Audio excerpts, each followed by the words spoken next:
Welcome to Let's Write This Movie, where we write a screenplay while sharing the process with the internet. I am your screenwriter, René Garcia. And I'm your collaborator, Brian Glass. Now, let's write this movie.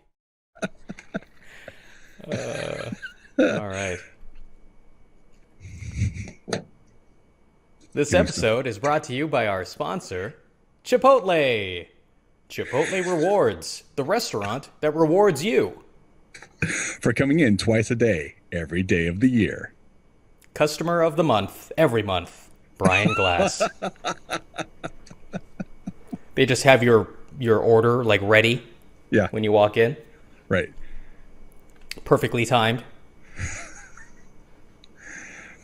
I hate to say this, but there are times such as yesterday when I went in and there was a line and the manager at the front's just like, and I said, like that, and just came on over, and there it was, waiting for me. There you go. Still have to pay, but yeah. It is there, and no hassle. VIP access, amigo. That's what I'm talking about, man. So you too can aspire. Well, I always appreciate that kind of service, for being a regular. Yeah, totally. So are we recording? Yes, we have been awesome. Recording, Brian. Fantastic. Well, that's great because I'm totally prepared. I mean, it's not like I didn't just come in off the street with my son, based on some crazy accident where we're all backed up sitting on the road for 40 minutes for a half mile. Oh, nothing like that. So, hey, I'm fresh. Good to go. You wanna push this back 15 minutes? You wanna? No. Relax. We're gonna push forward. We got ourselves a really difficult show today. Ding. I wish I had a soundboard where I could just we can just do it together. Ding. Not timed at all. Okay. I should cover my mouth when I ding. That way it right. Seems anyway. Every time I look at one of these shows, yeah. And I kind of just scan through, all I see is this. Yeah, of course. Of course. Now I'm just going to be angry. Oh. I really like this. Good job. See you next week. That's good. Our shows would be much faster. All right, Brian. Shall we begin? Please. How was your week, Brian? My week was fine-ish. Yeah, it was fine. I don't really remember. I think I was a little overloaded, so it kind of all came to a head this week. So a couple days in there. Like just a pimple. No. And then it pops. I know. Yeah, this went in a really weird, disturbing place. I'm a writer, bro. Okay. I'm glad it's over. I'll put it that way. Okay. It's one of the more forgettable weeks. How about you, man? How was your week? It was not good either. So I've been sitting on this jury duty summons for a little bit. Yeah. And I don't know how they do it in every state, but in California, they give you this notice, and then you have to check a website or call a line to find out. Damn, you know what we should have done? We should have done a little test because I'm not entirely sure that all of my technical issues are resolved. And it's like we've gone so far already. Do I just stop and then splice this together and say Today's that this show is brought to you by... I'm ready. You know what? I got to be responsible here. So we're going to do a match cut. Okay. I'll stay still. We'll both have to stay really still. Oops. I shouldn't swear. Okay, wait. Oops. I'm just destroying everything. All right, hang on. Here we go. All right, here we go. I got to freeze our faces. Wait, things are swinging. Hang on. What are you doing? Stop. Okay, we're going to freeze. You got to remember this face, by the way. There was no cut at all. Wasn't that amazing? What are you talking about? Yeah. And I didn't swear. Okay.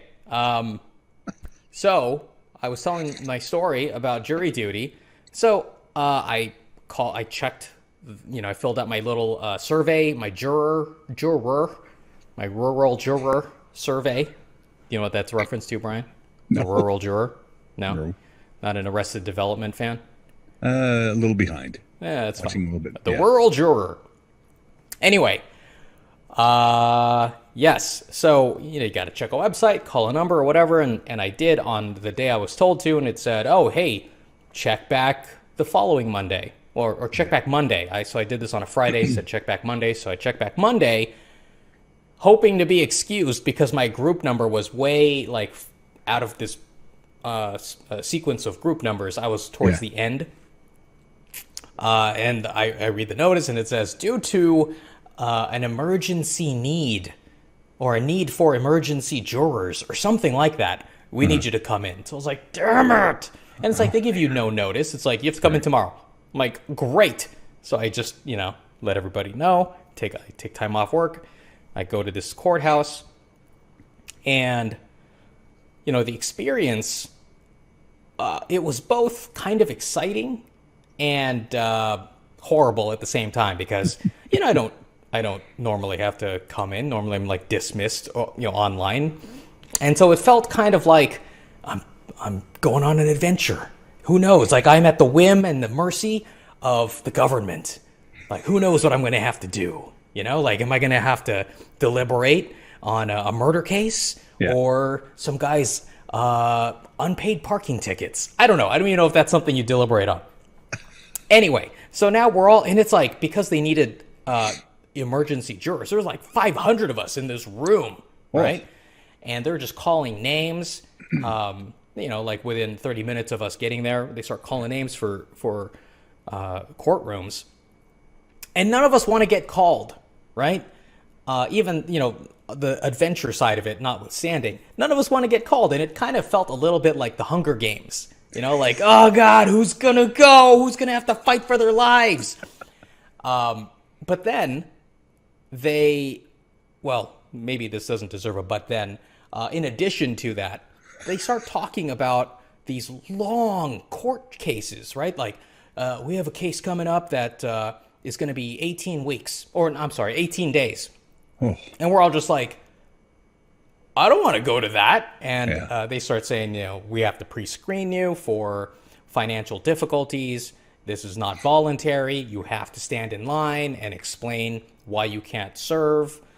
So, if your company pays for, an extended case, you qualify for this thing. So now I don't know what my company's policy is. So now I'm like texting my boss. I'm like, hey, what's the limit here? Thank goodness it was only 10 days, which I still think is kind of generous. But so that disqualified me. So I was like, yes. But they were like, the lady on the loudspeaker was like, we're trying to do this by the honor system. If you don't go to the counter and explain why you don't qualify, we're gonna call you by name, and you're gonna have to tell everybody why, you didn't go to the counter, because you filled out a jury survey explaining that your company paid for whatever. They supposedly know, right? Yeah, they fake it. I know exactly. They don't know anything because I don't remember filling that out on my juror survey. Yeah, or else I wouldn't have to text my boss. Right. Anyway, so there was an 18-day case, there was a 21-day case, and I just felt terrible for the people who had to go to those. Yeah. And then so we approached lunch, and they were apparently they had filled up all the courts, well, most of the courts. And so they say, okay, so the names we're going to call, we're going to dismiss you for the day, and you'll be done for the year, right? So now it's like the reverse of the Hunger Games. Now it's like the lottery. Right? Now it's like The Island, the movie The Island, except not the bad part, right? The feeling. I'm talking about the feeling of winning the lottery in the movie The Island. Did you see The Island, Brian? I did, yeah. Okay. Yeah. So now we're all just hoping, please call my name. And I had a feeling that I wasn't going to be called because that's just how my life works. So, it's alphabetized, right? So by the last name. So every time they passed the G's, and I assumed it was alphabetized in each group. So, group 1, they would go A through Z, and then group 2, A through Z, that kind of thing. And, I didn't know exactly, I didn't count the groups that were going through, but we were getting down to the wire. I felt like I was listening to a lot of names being called, and the room is just like getting emptier and emptier around me. People I'm sitting next to are gone. They're like, good luck. And I'm like, yeah, thanks. Sucker. Exactly. So,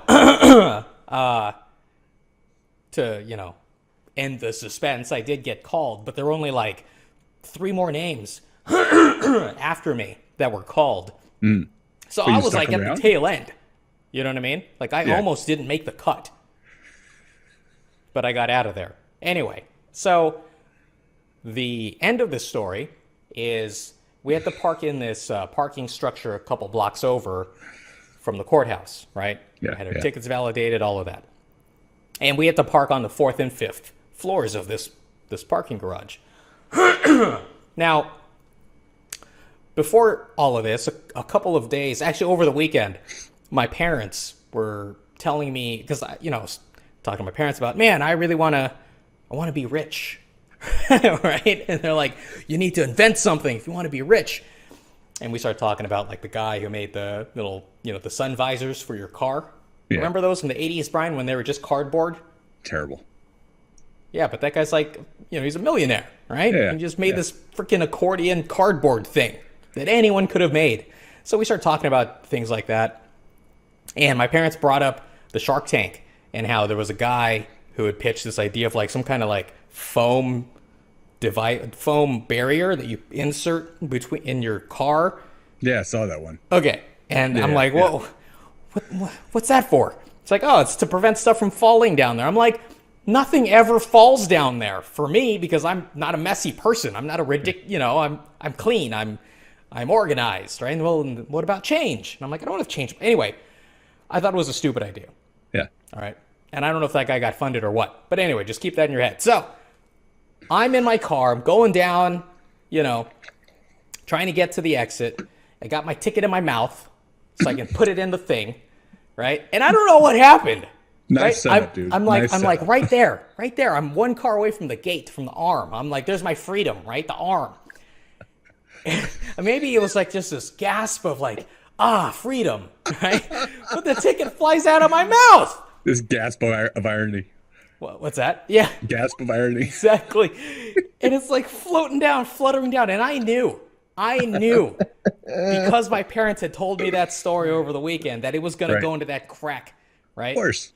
And so I try to reach down there. I'm fishing with my hand. Nope. It's like, the Marianas Trench, right? It's like I can't reach down far enough to get the thing.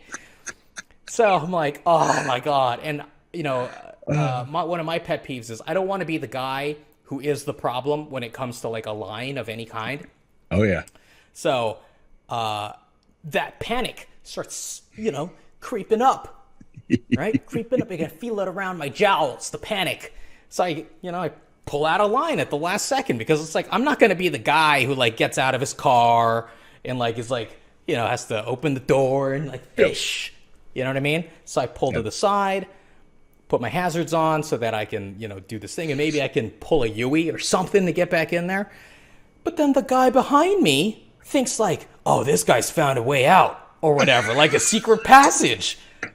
And so now he pulls up behind me and now he's out of line. Right? And I'm just like, oh my God, what is happening? And so now we're both just these 2 cars stuck. And I guess I didn't see his reaction because I'm just like, I'm trying to solve my problem. But then I see a cop car pull up behind both of us. So I'm like, okay, I don't want to be part of this. Right? So I drive and I'm trying to find an empty parking space for me to pull into. There are none. It's like packed. Right. So I end up going essentially back to the 4th floor where I was parked to solve this. Anyway, get the ticket. When you got out and you got the ticket, how long did it take you? When I got out to get the ticket?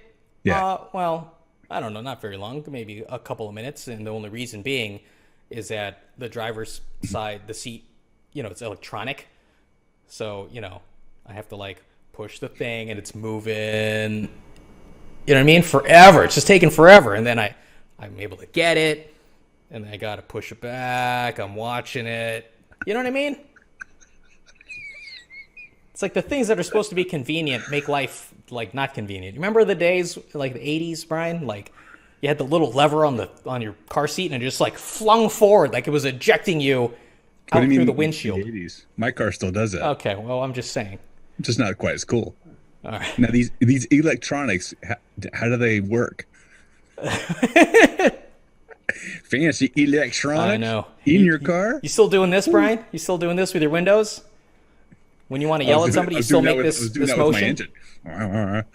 What? What was that? Doing that with my engine. Oh, you get out on the front with the crank? Yeah. Your Model T? The window goes down. Yeah. Anyway. By the way, I would have just waited. Sucks to be everyone else, but I'm not going back to the 4th floor. Let me tell you that right now. I hear you. Y'all suck.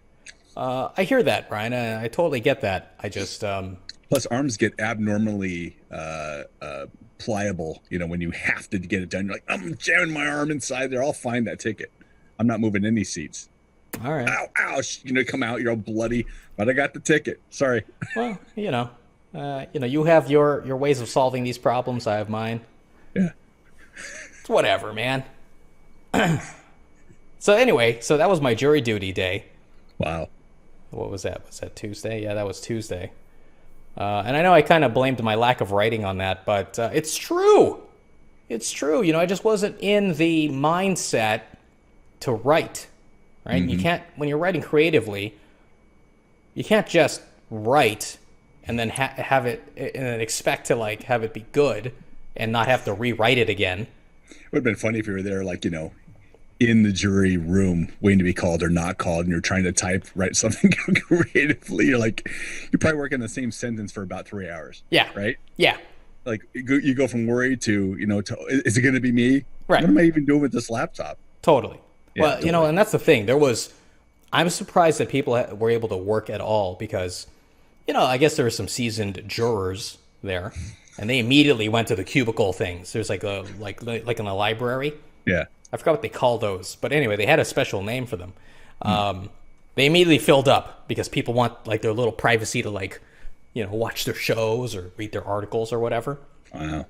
Anyway, I was impressed that people could even concentrate because, man, the clerks, whatever their titles are, like they were on top of calling names. So yeah. I mean, we did have a little bit of a break to like watch an episode of I Love Lucy, but that's it. Anyway, just the latest and greatest for you. Yeah, but no expense. Let's talk about. Well, so let me just say this. I'm so glad that I'm recording because I had a moment of panic just now. Like, oh my God, did I forget to hit record? Anyway. The second time? Exactly. First time, I mean? We never stopped. Yeah, never stopped. Yeah. Where was I going? So, I Love Lucy. It was the episode where Ricky and Fred switch roles with Ethel and Lucy as far as they're both saying they both don't appreciate what each person brings to their relationship regarding work. Like, okay. Hello, let me just keep hitting this microphone. So let me just explain why I keep hitting this microphone really quickly as a tangent. I've rejiggered my setup here. So this microphone used to be on this side. I don't know if you noticed this, Brian, but now it's on my left side. Yeah. So the arm that I am used to having like free to like gesticulate, I now have to kind of keep it tucked in, right? And this is the hand that is free now to like point and stuff. Anyway, it felt very like, I wouldn't say outdated necessarily, but I guess that's the most accurate word I can come up with. Just this idea that, the men wouldn't be good at home and the women wouldn't be good in the workforce. That was the comedy. That was the punchline of the whole episode. Right. Right. And that would never fly today. No. And so it's just like, it's so strange because I know that's like, it's like this show was in the 50s, right? But I remember watching this in the 90s and thinking, yeah, it's funny how things are still the same from the 50s, right? Like it still resonated with me. And then now here we are in the aught 20s, or close to it, the aught 10s. Yeah. And now we have to say, no, that's garbage. That's offensive crap. You know what I mean? Yeah. Okay, I guess we're going to move on to a different topic now. I have to say, man, your energy level is like, I feel like I'm just watching the René show today, man. You said, let me tangent on your tangent for a second. Okay. I don't think you ever gesticulate like this. I think you're either super in a mood or a caffeine or something, or maybe I'm just down right now, but I'm like, wow, you're on fire right now, dude. Do you want me to kind of tone it down? It's fun. I just feel like, I'm more of a spectator. All right, well. This is the René show today. This is almost like, the one-man show that we, the show without Brian that we didn't get. This is kind of it. I'm not saying that with there's nothing else to it. I'm saying it's kind of fun. All right. I don't know what to tell you. But you're right. People today, damn it. Yeah. How was that? Good. Thank you. I love Lucy. Hashtag me too. There's a little button for you. I love it. Thank you very much, Brian. I'll try and bring my game up, man. I'm sorry. Active listening. So let's bring this back in to the project. All right. So as I mentioned earlier, I got to be in the right mindset to turn in something of quality that I'm not just going to have to rewrite later. And absolutely. To build on what you said in the previous episode, that this is like the heart of the movie. I don't know if I necessarily agree that it's the heart, but it's definitely a pivotal or an integral, essential part of the movie. Yeah. Or you could just say heart. I don't know why. Why? I think it's because you said it. I'm like, no, it can't be that. No. Let me come up with all of these synonyms. All right. Like something that's like pushes the blood through the entire movie. You know what I mean? You know what I'm trying to get at here? Like an artery of sorts or something like that. Yeah, something. If there were only a word to succinctly to describe it. Anyway, so and I agree that there were problems in the, we'll say, connective tissue that joined the big moments in these 10 pages. Yeah. And even though it's not much to write, you have to choose the right tool, I guess, right? Like you need to use a scalpel for these moments. Maybe not a scalpel, but basically what I'm trying to say is that, a fine tool to sculpt this in the right way.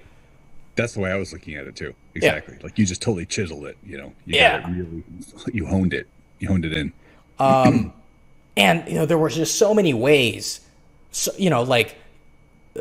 human interaction is like, it's not infinite necessarily, but the different gradations of the human interaction, it's like it's like a circle, okay?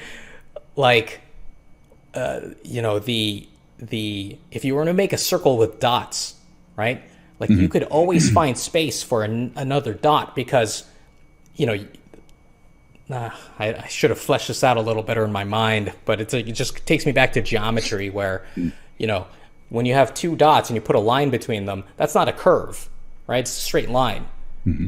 And so when you make a circle out of dots, it's like you're just making these lines, right? Yeah. It's not actually a circle. It's a dodecahedron or whatever, right? I think that's actually a three-dimensional shape, but whatever. The point I'm making is that you would have to keep adding dots infinitely to get that circle, but you would never have like a perfect circle. You know what I'm saying, Brian? Okay. You gonna jump in there with the lyric? No? Well, not. Damn it. And so that's how I feel about human interaction, right? Like, two people being angry at each other, let's say, there are infinite ways they could be angry with each other, right? And you got to find that right tonal balance that fits the bigger story, that makes sense to the audience, that the audience is going to resonate with. All of these things, all of these variables. Go ahead. And it propels it into the place that you want it to go. And I mean, you're essentially telling the viewer or reader in this case how to feel. So it's like you have to manipulate them. So how are you going to do that? What's the right choice to get there? Totally agree with you. Yes. Like you did, everything you did was you just made some different choices this time. Yes, absolutely. Which is why I said on Twitter before the show that I felt like it was going to be a short show. I'm not sure that is the case, because I don't know what's going on in my brain today, or at least at this moment, but like I'm on fire, right? Like you should be writing right now. I feel really sharp right now. You should be writing right now. I should just say, hey, good job. Why don't you send me another 10 pages tonight? We'll do a bonus show.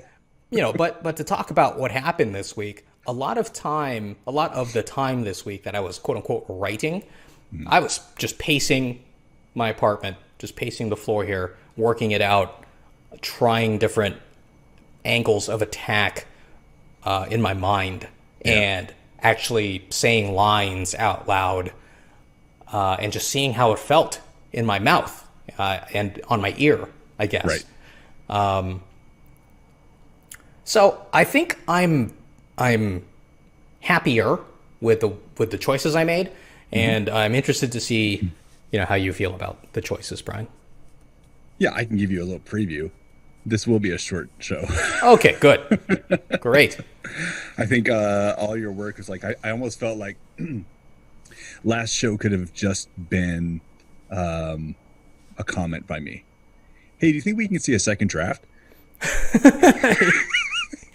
Yeah. This is so much polish. This is like polish, this whole thing. Thanks. Yeah. This is going to be one of your, if you're going to post this onto the site, this is going to be one of those. It's just like, it's gushing a little bit. All right. Well, in that case, is there anything else you want to talk about before we jump in here? Let's jump in, man. Let's jump in. We're going to do a performance? Oh, do we need to? I think that there's enough that's changed. All right. I would say, hold on. Let me just look at this for a second.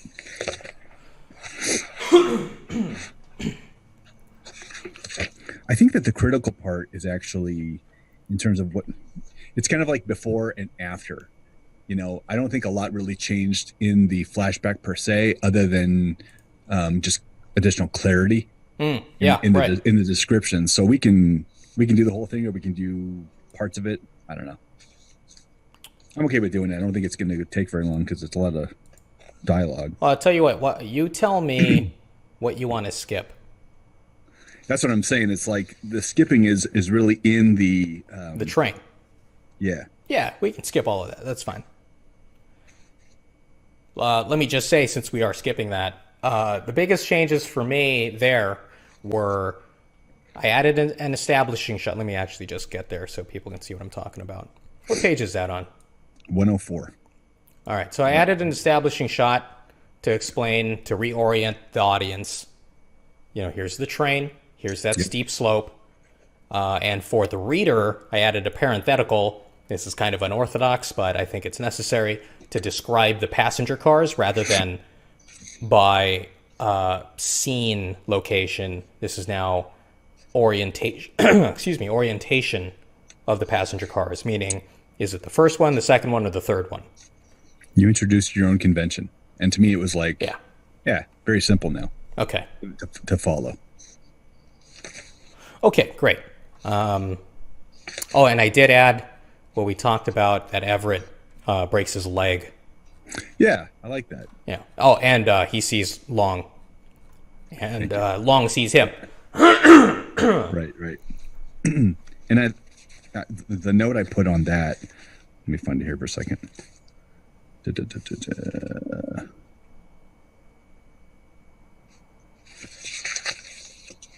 Yeah, okay, so the leg is broken. I like that. So the last paragraph that you wrote Yeah. of the flashback, I'm just going to read it so people can hear it because it is different. He hears horses and turns. He sees Long and Bao in the distance. Bao rides off on a horse-drawn cart. Long hangs around to take in the wreckage. He looks in Everett's direction for a moment before riding off. Everett passes out. There's a lot in that. Yeah. And like description-wise, like that could be quite a bit on a on the actual movie. But I think that you were hitting like a really good stride with brevity and getting a lot in there without making it feel rushed. So what I wrote here is it was cool. Not too much, is just enough. You know what I mean? Yeah. Like you don't want to linger on it. It's like, Right. Hey, I know that guy from somewhere. That was like what I was hoping for. Just a little something there to again, the connective tissue. I think it's perfect. Yeah, I think I can tell when you're mulling quite a bit.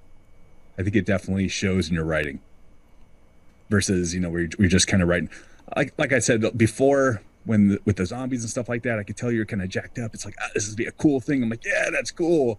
It just didn't feel like it was necessarily appropriate for this part. Yeah. So the care that you took with this, I think, was evident. All right. With the second pass. So did you want to do a little bit of the I think we can do. I know the Jebediah thing changed quite a bit. Yeah, it's chopped down. Yeah. You tell me, Brian.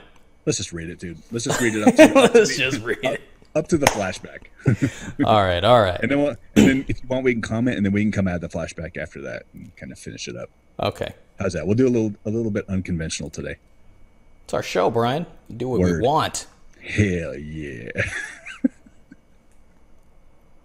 All right, tell me when you got script up. Okay.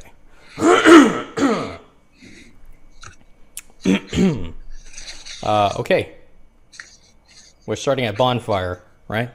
Exterior bonfire continuous, right? Yeah. The second one, the one at the bottom of 101. Oh. Okay. You want me to go before that? No, that's fine. Second one. Here we are. All set. Exterior bonfire continuous. The Gatling guns are set in place just as Father Espinoza and his people are in view. Soldiers' faces grow long and their movements slow when they see their targets. Jebediah notices.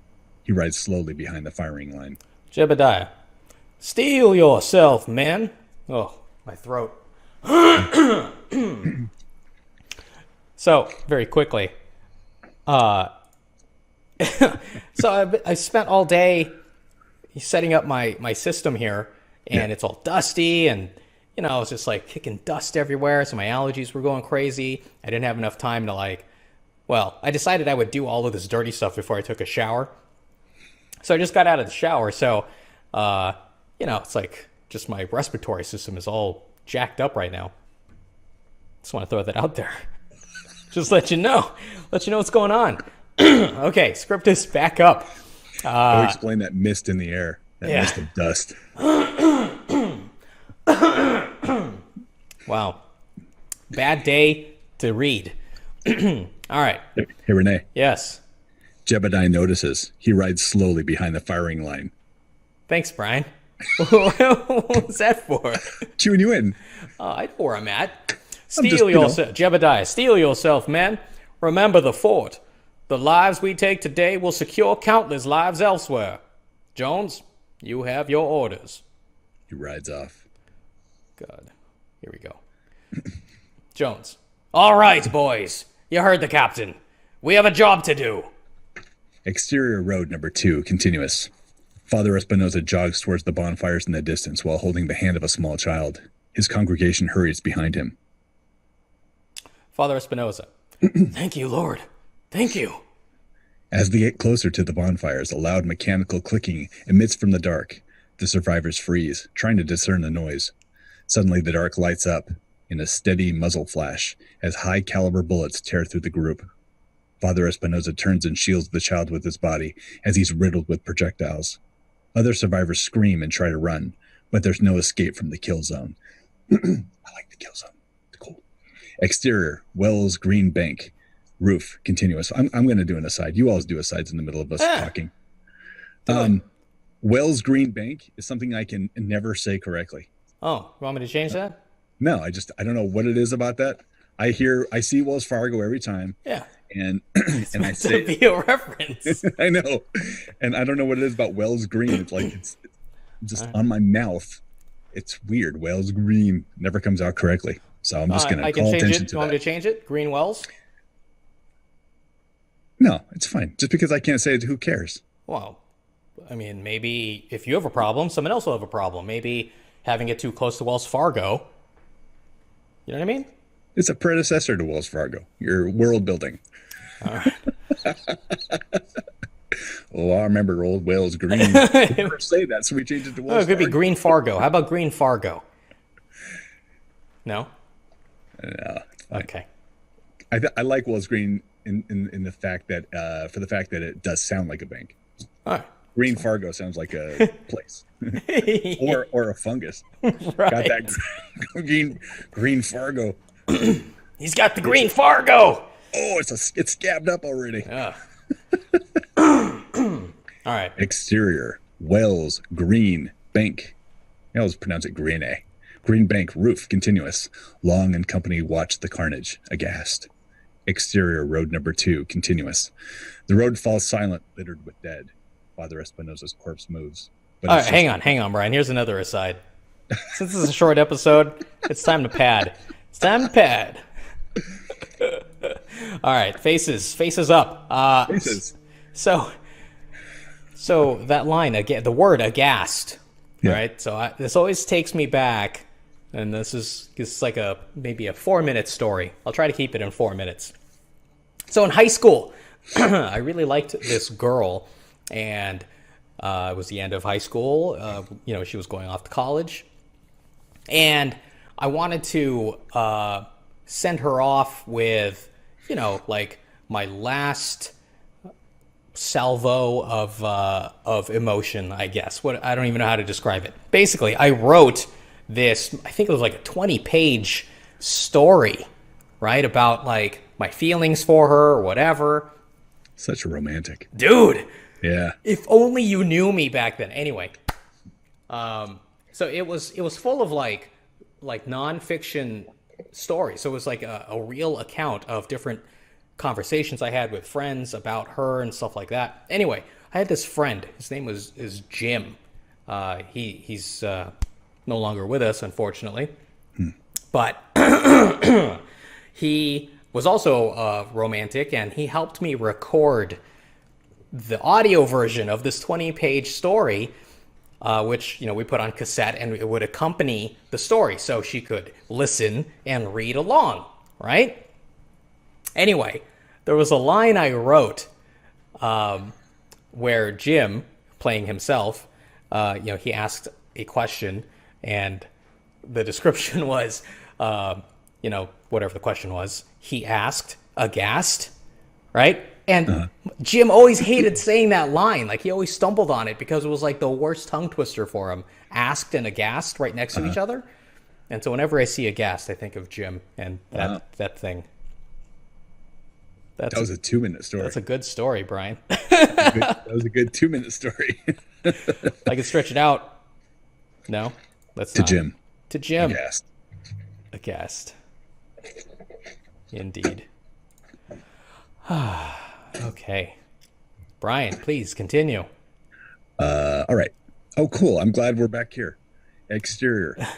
Wells Green Bank roof continuous. Patrick turns and retches. Sally turns away. Zeke comforts her. Only Long and Everett have the stomach to keep watching, jaws clenched and faces full of emotion. Long notices something and nudges Everett. He looks. By the way, I like that little direction. You know what I mean? That to me says a lot. That to me is like, that's the underpinning of a buddy. The buddy movie. Like, they're having that little. I love nonverbal conversation anyway. Yeah. When you're describing it here, it's like, the reader or the director, they're going to put that in there because it's something that affects them. You know what I mean? Because it's helping to build the two of them up. Right. I'm going to do lots of asides if this is how we're going to do it. Let's do it. Who cares? So, soldiers run toward the town and hurl torches at buildings. Long and Everett see this happening in every direction. Everett, they're burning the town. Long, they know what's happening here. They don't want it getting out. Patrick. We're trapped. Long. We can't stay here. Let's go. Sally. Regarding Everett. What about him? Long faces Everett, who looks back seriously. Long approaches him, lowering his hand to his belt. Everett tenses for the worst, but Long produces the key to the manacles instead. Long, unlocking Everett. Enough games. We're in this together now, Marshal. Stay here and die, or come with us and live to chase me another day. A woman screams in the distance. Everett acknowledges it. Everett. Fine, but we get my people first. And you put yours on a leash. Sally begins to protest, but Long silences her with a look. Long, to Sally. To survive, we need people. This doesn't make us friends. Sally, to Long. He won't let you live through this. He hates you too much. I can see it in the way he looks at you. Everett. That's right. I hate your guts. And if I survive this, I will bring you to justice. And you will hang. And as you... What? What's happening? I'm laughing for what's coming. He's going over the edge. He's about to go over the edge.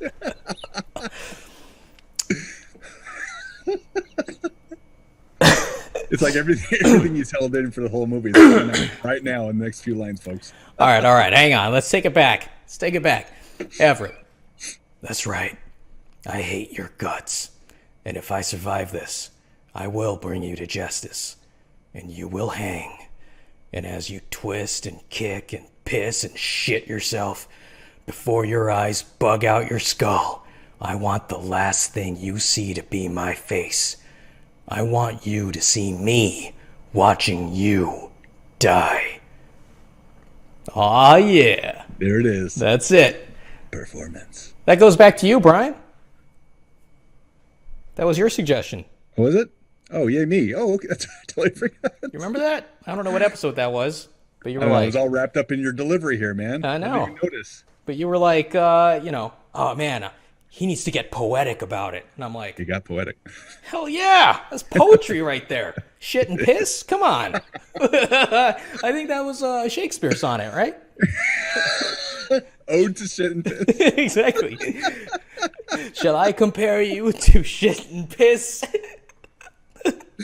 I remember reading that in English class, right? Yeah. Of course. That's why I became a writer, because of that. That's all right. Such a romantic still. Oh, this is a fun episode. Yeah. All right. Shit and piss. Where were we? Yes, here we are. Long.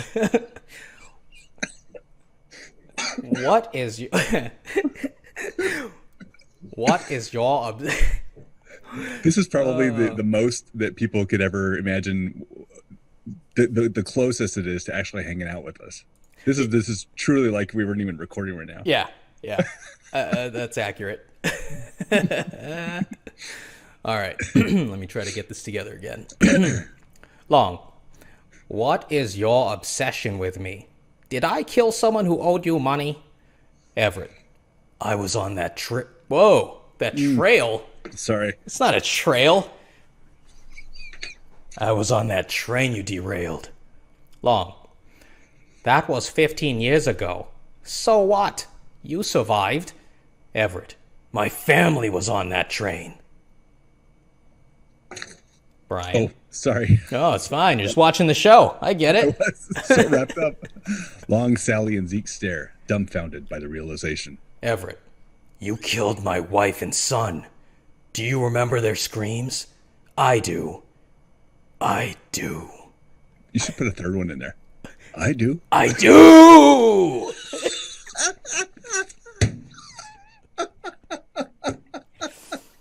So, here's a 1-minute story. Brian, you ever see The Godfather? Can you believe I have not? Okay. Do you know about the horse head scene? I don't spoil anything. Of course. For you. All right, so... You just did. Well, a horse head, it could be mounted on a wall. It could be a stuffed animal. You don't know. Could be in bed. You never know. It could be in bed. All right. So the movie producer he wakes up, and the bloody horse head, is in bed with him, right? Yeah. And he's like, oh, right? He makes that sound, oh, okay. And then it zooms out a little farther so we can take in the scene, and he's like, oh, right? I remember seeing this for the first time. I was with friends, and I think they zoom out one more time, and it's just like an establishing shot of his compound. And people watching, you can correct me if I'm just like reimagining this, but he makes that sound again, oh, right? And so I turned to my friends and I'm like, the next shot needs to be from outer space. Right? It's just the planet. Oh! So there you go. I do, Brian, 3 times. I do. Just a shot of the city, the town. Zombies. I know. All the zombies are just like, oh, too loud. Yeah.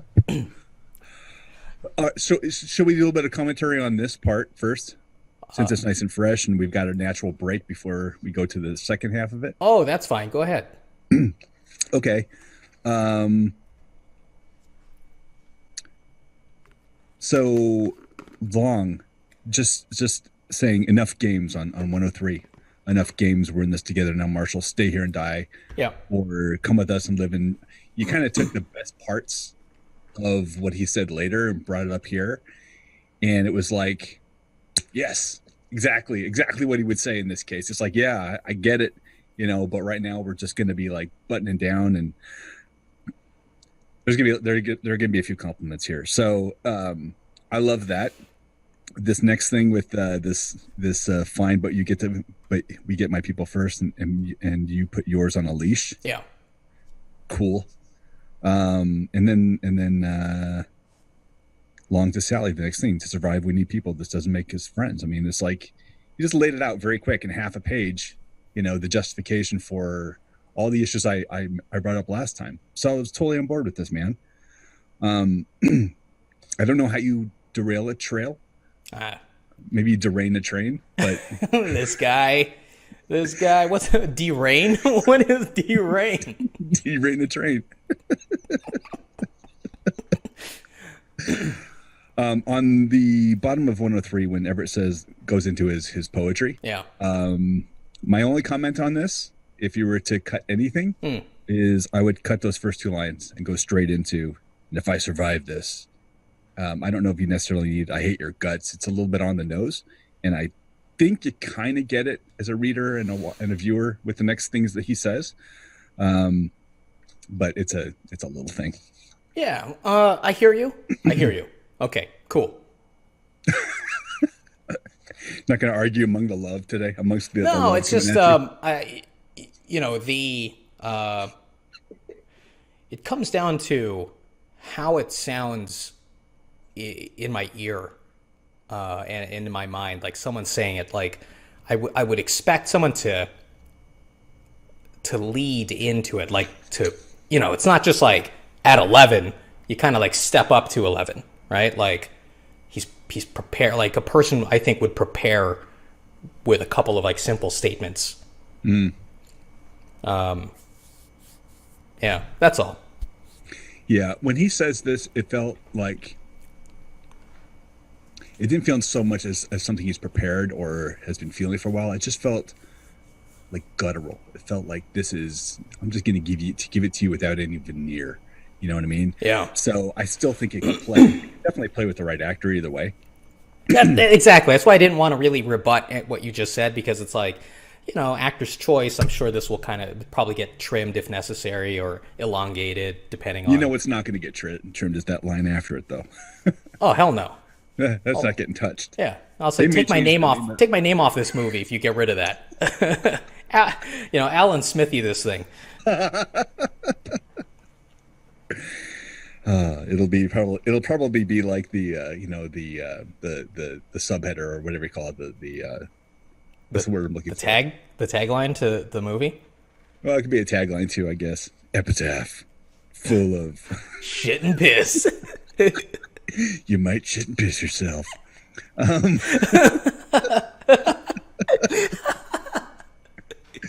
Red Band trailer.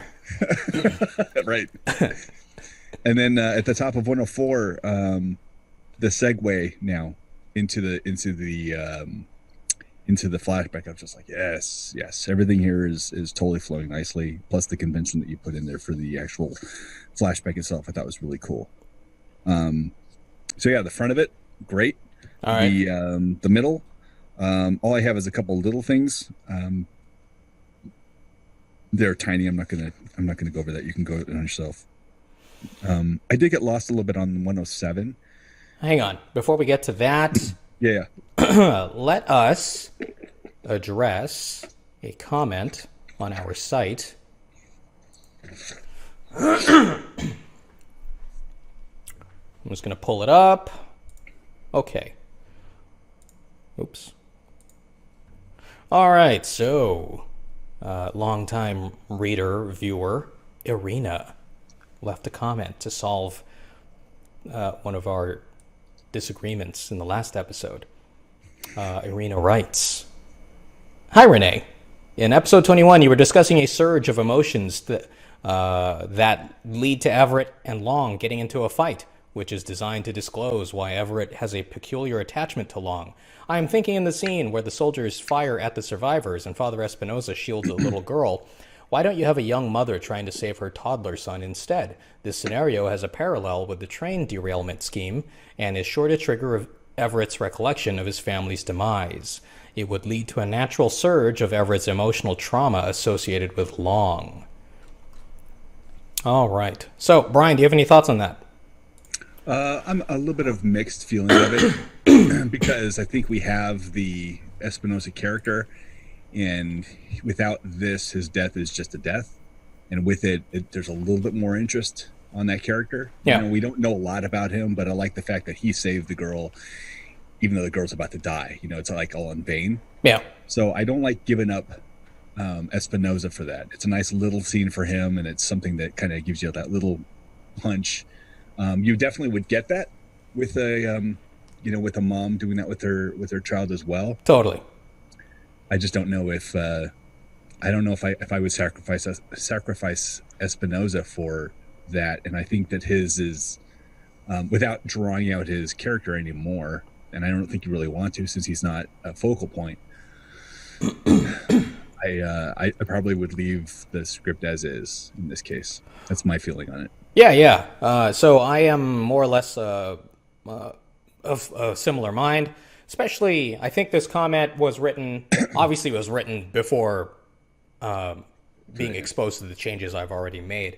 So I think the concept of it, I'm already going to use later in the movie with Maggie and her son. Mm-hmm. And Tommy. Yeah, it's Tommy. And that's what's going to trigger the final confrontation. And so I can't use that convention twice, unfortunately. Right. And I think hopefully, with the right director, they're going to capture the subtext of, anytime there's a child that is injured or killed or in danger, that's always going to trigger something within Everett. Right. And whether or not that's explicitly stated either in the script or in the visual performance of the film. Hopefully there will be enough there within the actor and whatever else is happening on screen that we'll see, okay, obviously there's something going on with children and Everett. There we are. Yeah, I think the other thing that I was thinking about that's kind of interesting is that Everett gets to this emotional point right now where he kind of breaks and lets the floodgate loose a little bit, and I think it was totally earned now. And what's about to happen is the two of them, maybe not necessarily hand in hand, but with some sort of professional respect for each other, are going to go and do their thing together. Yeah. Right? They're going to be doing kind of the pseudo buddy. So before that takes too long, it'd be great, to have, the next emotional punch coming in with Maggie and Tommy, to kind of remind him and everyone else that there's something else that's so even though they may have built that relationship ship up a little bit, or maybe the rapport, I guess is a better way to say it, a little bit higher, that it's gonna come crashing down again. And this is not a relationship that is destined to survive this movie. You know what I mean? Yeah. So I like that you're kind of holding that in your back pocket, because I think it's a big one to drop later. Okay. So, Irina, thank you for that comment.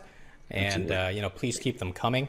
I hope us not necessarily adopting it, isn't going to prevent either you or other viewers from leaving their feedback.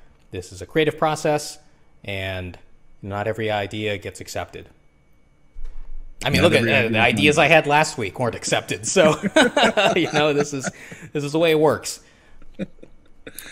No, I think it's great. I love when people write in. Okay, so we're gonna go down to the second half. Let's go real quickly. I need a little bit of clarification on top of 107. Okay. Unless I've misread this twice, which is possible. It says, do you have it up right now? Yeah. It says a terrible metal wrenching sound precedes more screams as the connection between the last and mid cars fails. The mid and lead cars fall to their doom. I did read it wrong. I guess I confused last and mid and lead and mid. That's okay. what happened here. Okay. Sure. I mean, I get it now. Maybe I need to, gosh, it was so. I actually had color coded these cars in a pre-final version of this before I sent it over. Then I thought, are people going to remember that the blue car is the front car and the red car is the back car? I don't know. So then I was more explicit by saying mid and lead. But do you think that it's confusing because the last car is not, even though it's called last car, it's not the last car. The luggage car is the last car. And do you think that your possible misreading of this paragraph aside, do you think that perhaps it's still not as clear as it could be? I think it was just the actually I was clear until then. It was, I think, the fact that the two lines were adjacent to one another, and there's a similar format to them. Okay. So that I kind of read them, like, just in my head. I read them together as something was happening to them, and then something was happening to them again together. Okay.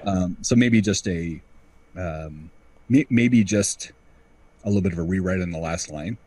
The mid car follows the lead car. I mean, just something that kind of breaks up the cadence that you have here. We'll probably do it. I think it was just a mental thing more than anything else. Cool. Yeah, and that's really it. I think. Let me just check. Yep, that's all I really had on the whole flashback. Okay, so we're gonna go to end of 108. Right. I love where we're starting. Okay, here we go. Here we go. End flashback. Exterior. Wells Green Bank. Roof continuous. Oh, it's me. I should stop making jokes and laughing at them. Everett. My leg still hurts from that day. Every step I take, I think of you. Long. Then why didn't you kill me when you had the chance? Everett. That would have been revenge. My wife would never have approved. But that doesn't mean I can't have justice. Long. Fine. We can settle this later. For now, you just keep your gun pointed in the right direction. Long hands Everett's pistol back to him. As Everett takes it, they hear metal clicking from the dark in the distance. Long. Get down! Long pulls Everett down just as the Gatling gun fires on them, ripping the roof apart. The group crawls to the stairs. Oh, sorry. Interior. Wells Green Bank, continuous. The group hurries down and skulks behind the teller stations by the vault. They stay low when they spy the herd of undead milling around outside, stirred up by recent events. Everett, after we get my people, we still need a way out. Any ideas? Zeke. Long. We could use the back way. Behind the group, the vault door opens silently. Everett. The back way? Long. It's a secret entrance into town. Zeke. It goes all the way to the desert. Sorry, pause there because I always, I'm always afraid that, my transition between the voices isn't very clear. Like, am I doing the Everett voice or the Zeke voice? I don't know. Zeke got a little bit more manly. Little gruff.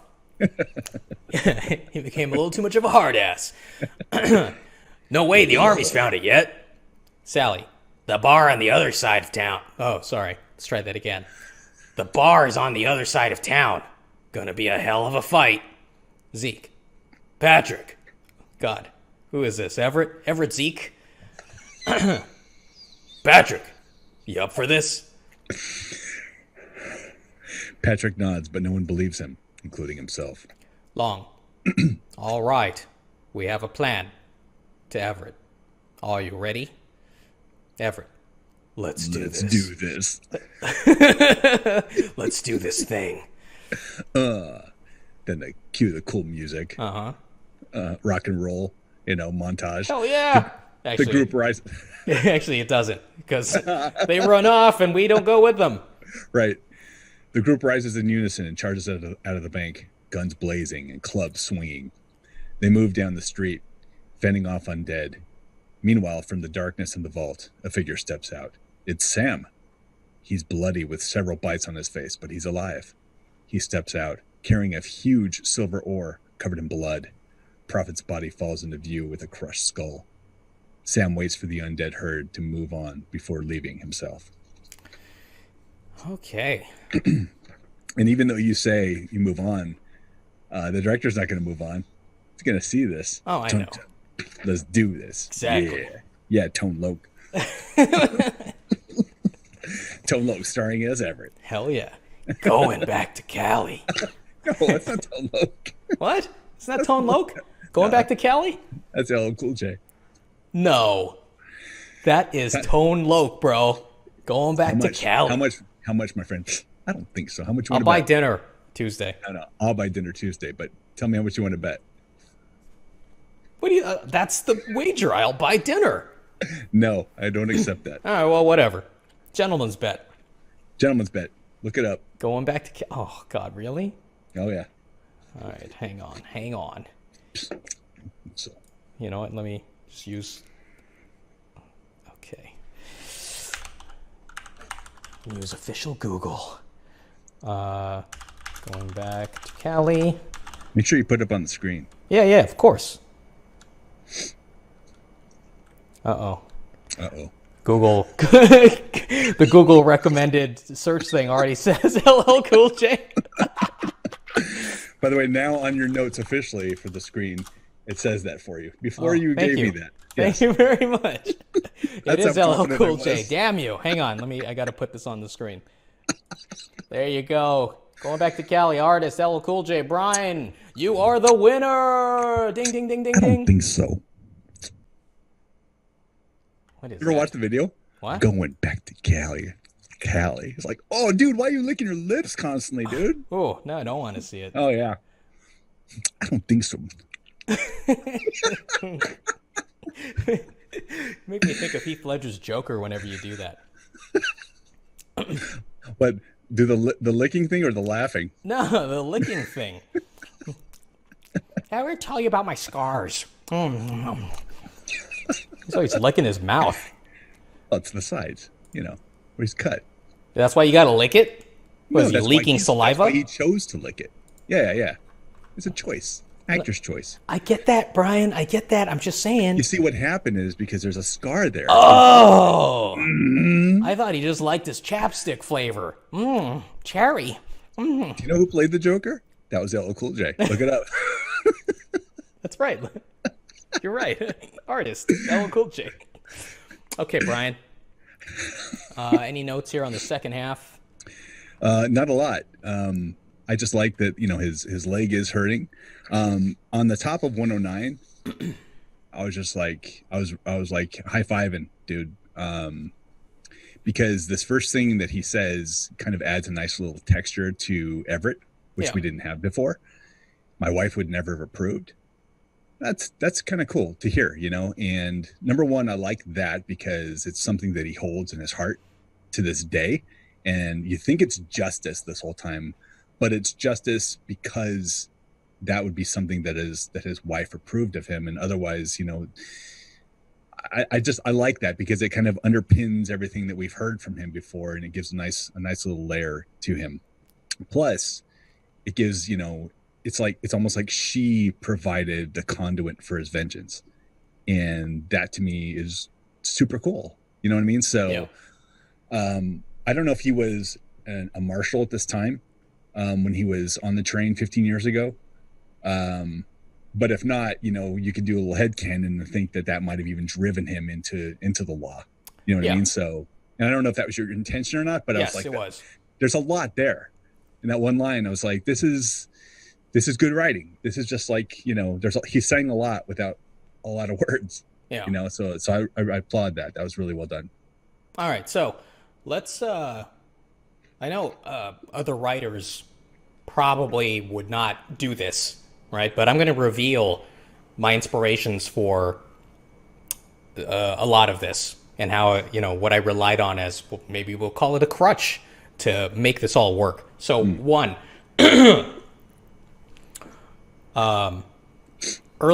much earlier in this project, I talked about the movie The Horde. And a similar concept here. You have these two opposing parties. One is the law, one are outlaws, and they are forced to work to survive the zombie attack. Mm-hmm.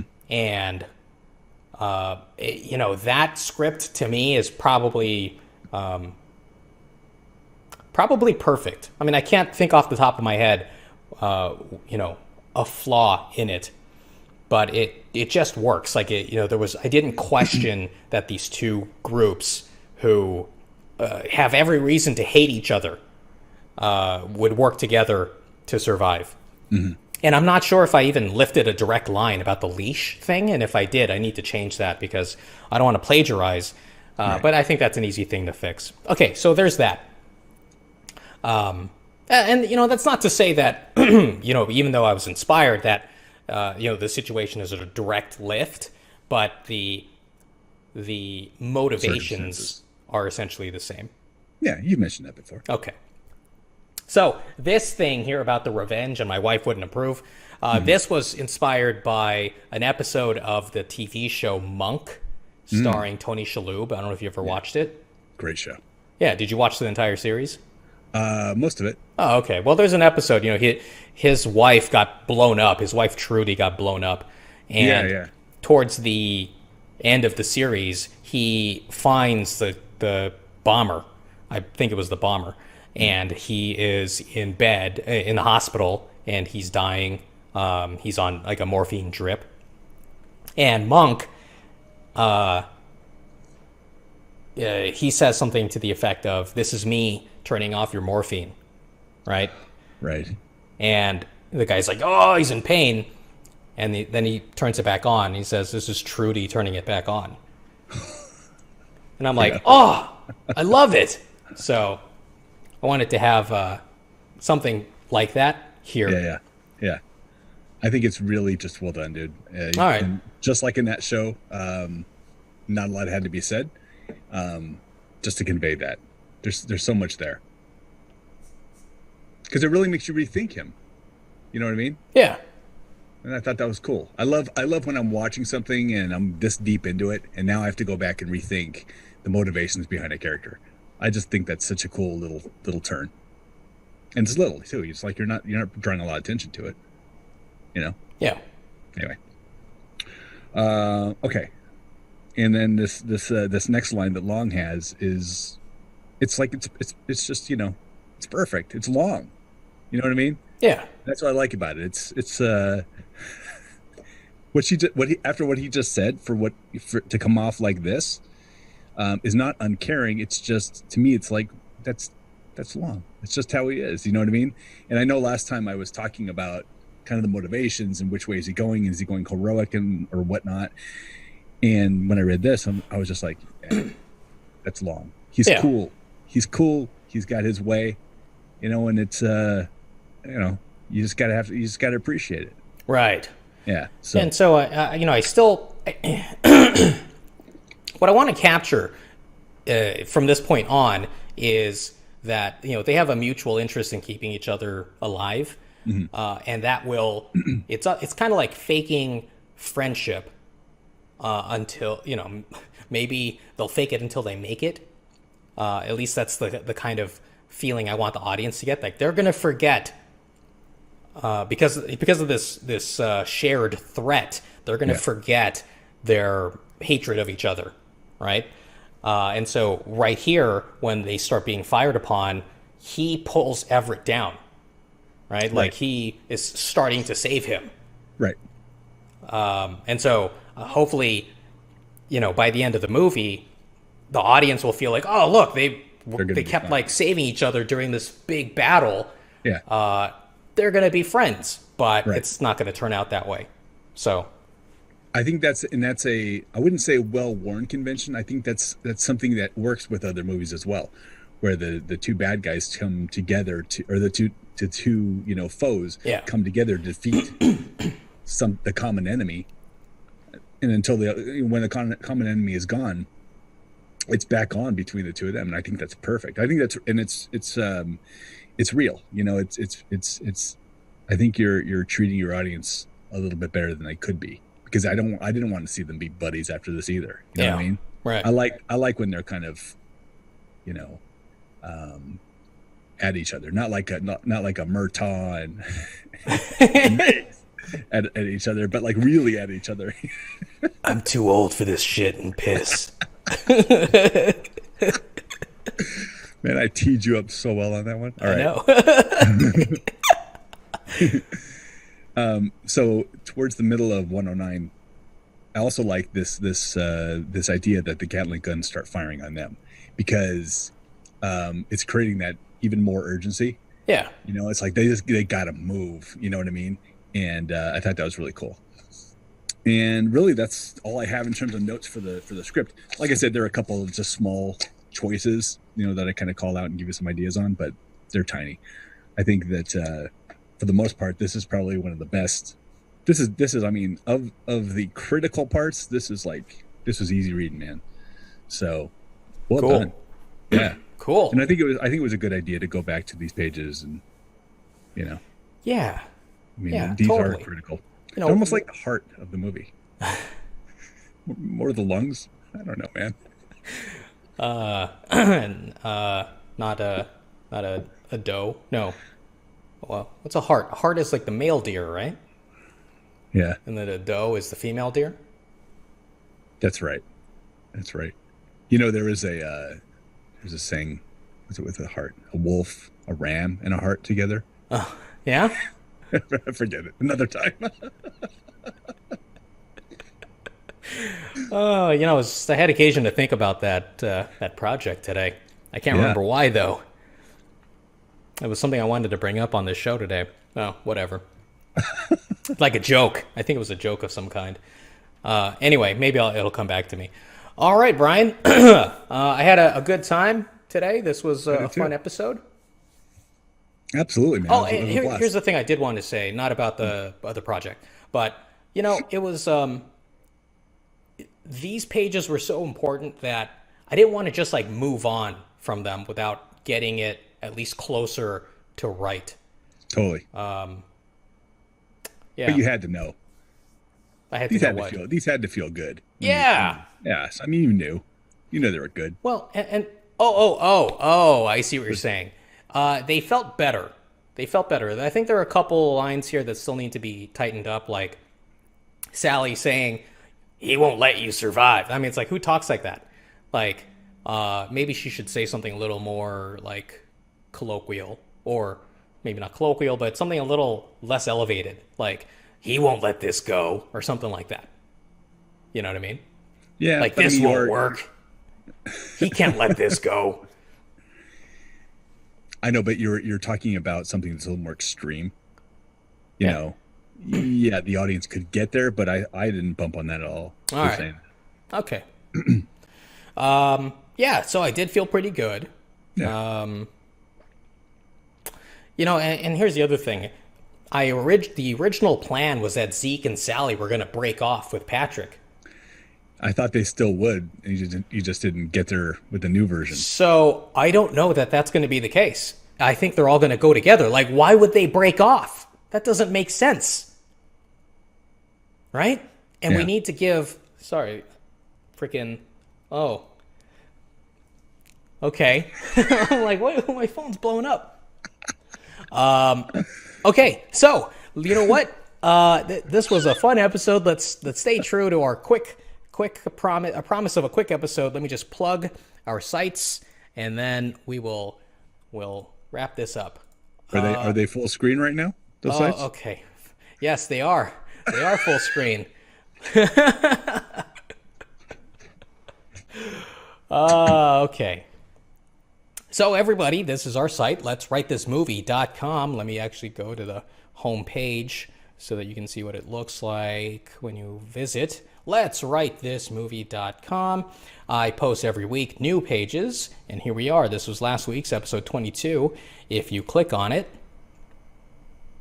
you can read basically a short summary of what I was experiencing throughout the week in regards to the scripts.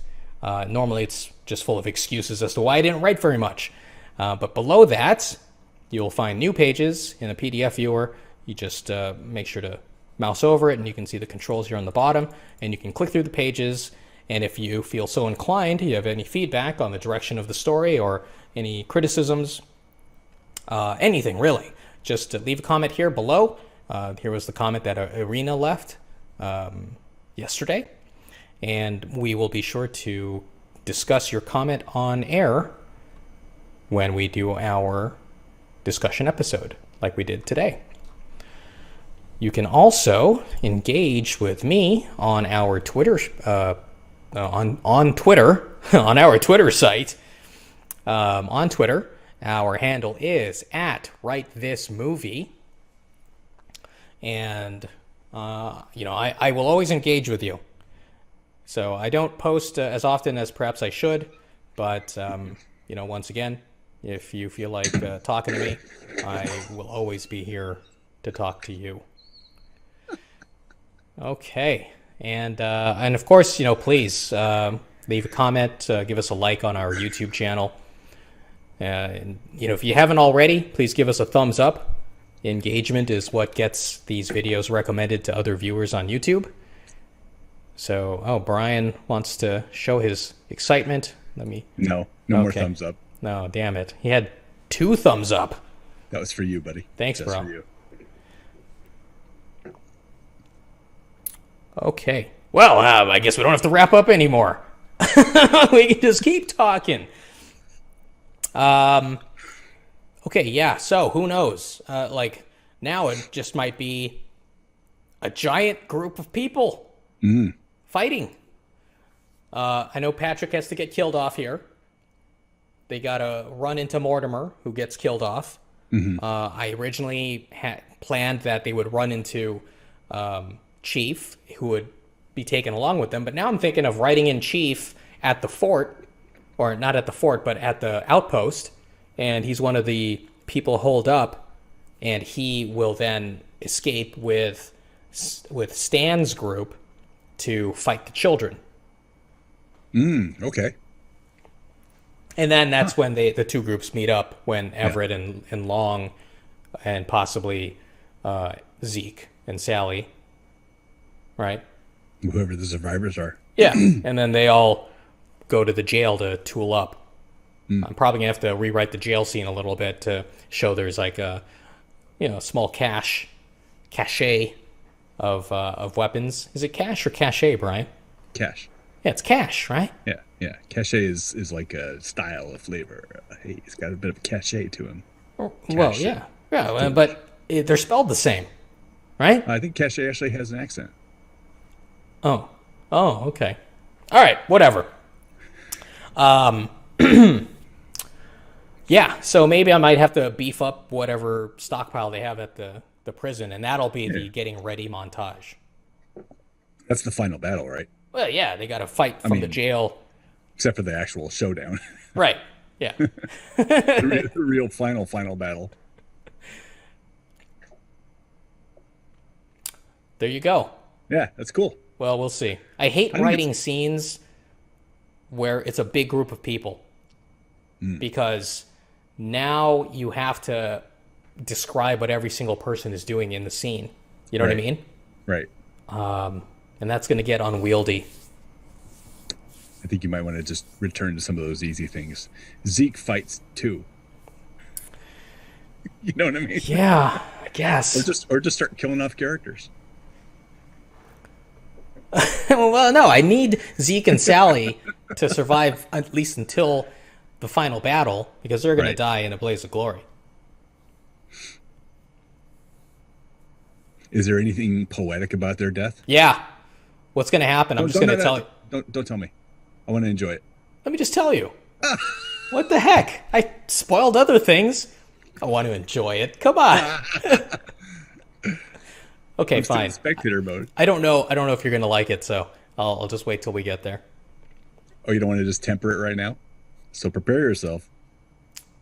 Zeke kills Sally by strangling her.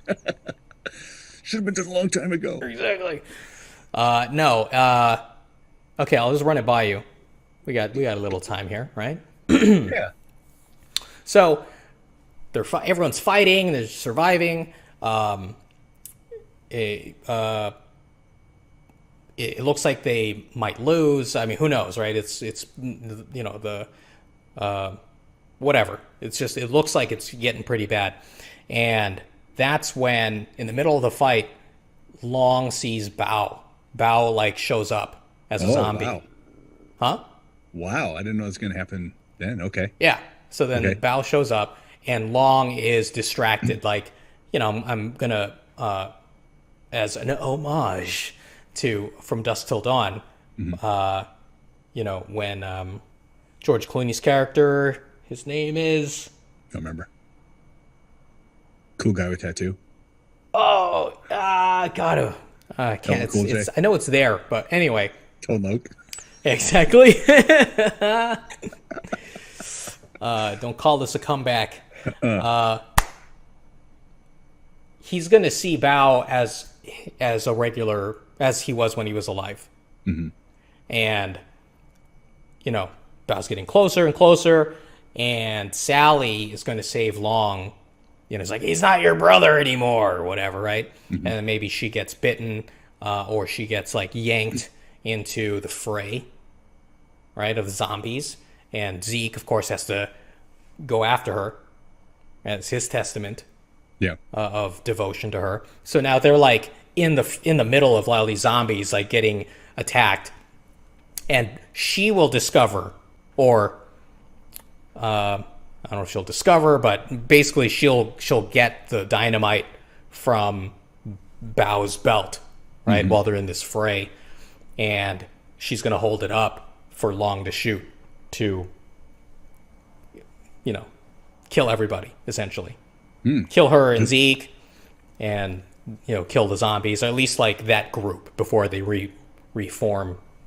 Hence that the make blaze sense? of glory. Yeah. But at Does least, that work? huh? Does that work? Shooting dynamite? Yeah. Yeah, of course. It does? Yeah. Okay. Well, dynamite is volatile, right? You just gotta like ignite it. But it's a metal projectile going through. It's not like it's fire going through. Does that actually work, or is that a movie work? Oh well, who knows? I don't know the I don't know the mechanics of it, right? She lights it on the ground. Yeah, off of Zeke's stubble, like a match. Flint. Anyway, but just that kind of like, I liked your idea of her going out on her own terms, essentially. Yeah. And I thought this was a good way to do that. I can eliminate 2 more characters, but also have it be like cool and capture what I wanted to show, which is an explosion that buys them enough time to break through the doors to escape. Right. I can like see it in my head too, because I imagine that in this, Bao's gonna go away as well. Yeah. Like he's gonna be back and then gone right away, which is sad. Because you kind of want to see him in the sequel now. You know what I mean? His undead brother? Yeah. He doesn't want to see him. I'm just saying you kind of want to see what's going to happen. Zombie Bao and Zombie Everett get together and just become the dead Fang brothers. Yeah, nice. Nothing. But I could kind of see it, where Long is pointing at, she's directing him to shoot the dynamite. Shoot the dynamite. Yeah. And Sheastin dynamites. Right? That's what they said in Die Hard. Well, they say I was thinking more of shoot the glass, that part. Yeah, I know. But he says Schiesten Finsta or something first, and the other guy can't understand his German accent. Right.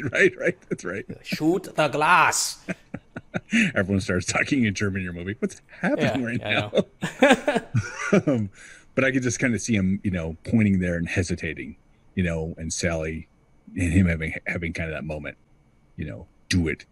And he just finally pulls the trigger and boom. That's cool because he's not going to miss. No.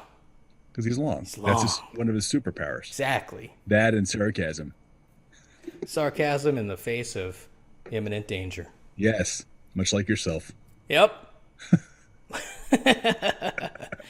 Okay, Brian, I think that is it. All right, man.